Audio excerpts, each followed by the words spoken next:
ठीक है, चौधरी परवेज इलाही से रिलेटेड हम बात जरूर कर लेते हैं, लेकिन आपने देखा होगा कि उनकी पार्टी के जो लोग हैं, चौधरी शहजाद साहब के बेटे भी हैं, उन्होंने भी ये दरख्वास्त की है कि जी आप वापस आ जाएं, एक फैमिली है, हमारी फैमिली टूट रही है और आप वापस आ जाएं। लेकिन आज भी परवेज इलाही साहब ने कहा डटे रहो, कड़े रहो, ये करो वो करो। तो आपको लगता है कि वो ये सब कुछ इसलिए कर रहे हैं, वो इसलिए कर, सॉरी सर कता कलामी माफ, वो इसलिए कर रहे हैं कि वो जो तहरीके इंसाफ का एक मोबिलाइज्ड वोट बैंक है वो उसको कैश करना चाहते हैं और अपने आप को इस पार्टी का लीडर मतलब के तौर पर सामने लेके आना चाहते हैं और चाहते हैं बाकी सारे उनकी अम्ब्रेला के अंडर आ जाए। बिल्कुल, आपने चूंकि आपका माशाल्लाह बहुत तजर्बा है, आप चूंकि चीज़ों को बहुत इसको आप समझ सकती हैं, जिस लेवल पे आप बैठी हैं आपने इसको बिल्कुल दुरुस्त मतलब है इसको डायरेक्शन के अंदर इसको डायग्नोज किया। परवेज़ इलाही साहब चूँकि उम्र के अभी इस हिस्सा में है कि आगे चूँकि इन लोगों की जो दूसरी और तीसरी जनरेशन है वो अभी सियासत के अंदर MNAs भी हैं, MPAs भी हैं, उनको ये लगता है कि इस वक्त भी उन्होंने जो एस्टेब्लिशमेंट की बात नहीं मानी तो एक वो वाली थी कि जिसमें असेंबली न तोड़ने का, उन्होंने उसमें PTI के चेयरमैन की बात मानी, लेकिन बाकी हवालों से उस तरह एस्टेब्लिशमेंट के आगे खड़े तो नहीं हुए। लेकिन ये है कि उनको बुनियादी तौर पर जो इस वक्त जो मज़ामत कर रहे हैं और कुछ उनके ऊपर जो एलिगेशन है वो कह रहे हैं कि मैं फेस करूंगा, वो ये समझते कि ये बनी बनाई पार्टी है, अगर मुझे मिल जाती है, इसमें ग्लैमर मौजूद है तो आगे हमारे लोग भी यंग होंगे तो उनको पार्टी मिल जाएगी। चूँकि जो पार्टियां इस वक्त पहले काम कर चुकी हैं उनको इस वक्त उठाना या रीलॉन्च करना बड़ा मुश्किल है। तो इस हवाले से चूँकि सियासत में एक फैक्टर हमेशा रहा है कि जब आप रेजिस्टेंस करते हैं मज़ामत की सियासत पॉपुलर होती है, लेकिन ये बाज़ औक़ात माहौल और एनवायरनमेंट के हिसाब से होती है। इस वक्त एनवायरनमेंट मज़ामत की सियासत से ऊपर जाने वाला नहीं है, इसलिए कि लोग बड़े दुखी हैं। लोग ये समझते हैं कि जो हमारे मुल्क में हो गए, ये मुल्क हमने इसलिए बनाया था इतनी कुर्बानियों के बाद, चूँकि इस मुल्क के बनने में और दुनिया के दूसरे ममालिक जो मारूज़ वजूद में आते हैं उनमें बहुत फ़र्क है। तो इस वक्त शायद ये परवेज़ इलाही साहब को ये काम ना आ सके, लेकिन ओवरऑल में चूँकि वो ये देखते हैं कि इमरान खान जब वफाक से निकले थे, बैड गवर्नेंस थी, इंतज़ामी मामलात बहुत पुअर होने के बावजूद, महंगाई मतलब आसमान को छू रही थी, डॉलर कंट्रोल नहीं था, लेकिन उन्हें चूँकि रेजिस्टेंस शुरू कर दी तो वो पॉपुलर होते गए और PDM की गवर्नमेंट दबाव में आती गई। तो परवेज़ इलाही साहब इसको उस एंगल से देखते होंगे, लेकिन ये चीज़ इनको इस वक्त काम नहीं आ सकती। सरदार साहब एक बात बताइएगा, मैं आपसे ज़रा बुज़दार साहब के हवाले से बात करना चाहती हूँ।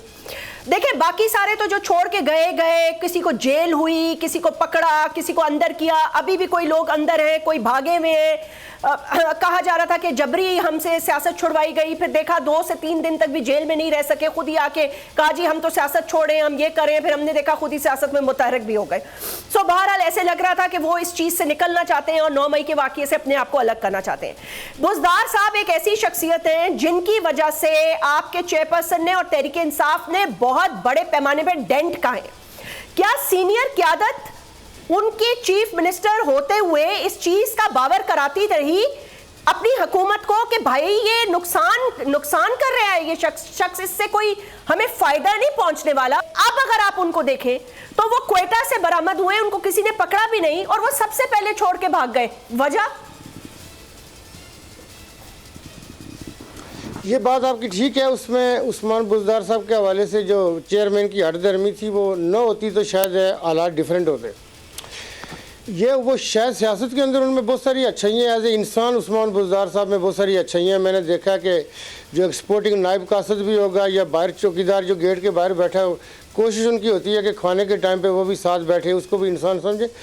लेकिन मैं आपको बताऊं कि मैं जब पंजाब कैबिनेट में गया तो मुझसे पहले जो मैक्सिमम हमारा जो वहाँ पे एग्रीकल्चर एक्सपो होती है, हम अगर ला सके थे तो 10 मुल्कों के हम जो है रिप्रेजेंटेटिव ला सके थे। जो इवेंट हमने करवाया एग्रीकल्चर मिनिस्ट्री का मैंडेट होता है, लेकिन मैंने जाके तावन किया वहाँ पे, तो 70 मुल्कों के लोग हम लाने में कामयाब हो गए थे, जिनमें दूसरे मुल्कों के सीनियर तरीन लोग, कुछ मुल्कों के गवर्नर्स भी मतलब है जो हाई लेवल के ऑफिशियल थे वो लाए।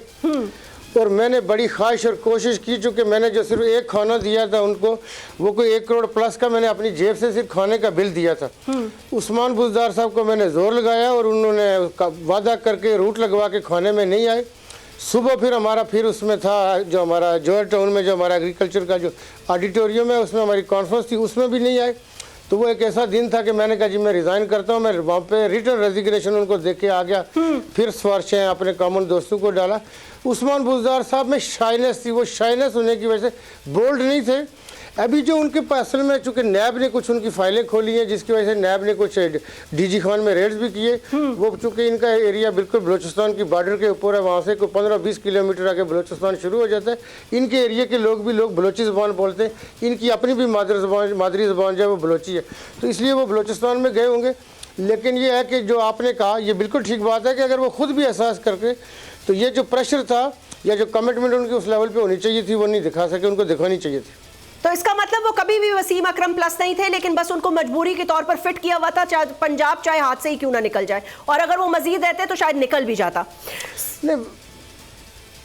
नहीं वो वसीम अकरम तो देखिए आप, वसीम अकरम दुनिया में एक नाम है, वो मतलब है कुछ नहीं, मतलब सर आपकी पार्टी ने नाम रखा, सरदार साहब आपकी वसीम अकरम तो बहुत बड़ा, लेकिन ये जो बहुत बड़ा नाम है, मैं नहीं कह रही, लेकिन परवेज इलाही बहुत अच्छे वजीर, आप लोगों की पार्टी ने नाम रखा था ना, बोल नहीं थे उस नहीं, मैं उनके उन चंद कोलीग्स में था। आपको मुझे जब ये वफाक में बुलाते रहे खान साहब के तुम यहाँ के टूरिज्म संभालो वो संभालो, तो मैंने कहा पंजाब में कोई हो जिसके कंधे पे सर रख के उस्मान बुज़दार रोता है, तो मेरा कंधा वो है कि जो रोने के लिए अवेलेबल है।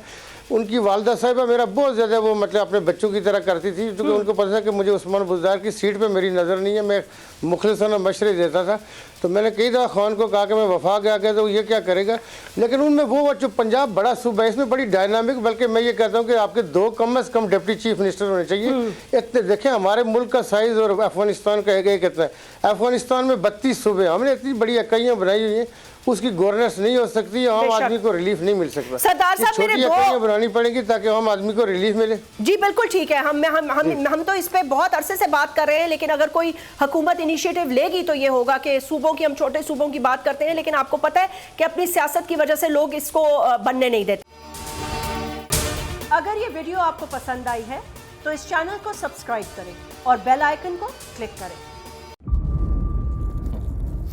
इंतजार था ना, चलो इस बार वो करते हैं जो इससे पहले किया ही नहीं। किस्मत की आंखों में आंखें डाल के जीतना होगा, सब में शेर जैसी राह, जर्रा जर्रा भी हर कंटेस्टेंट को लगेगा पहाड़।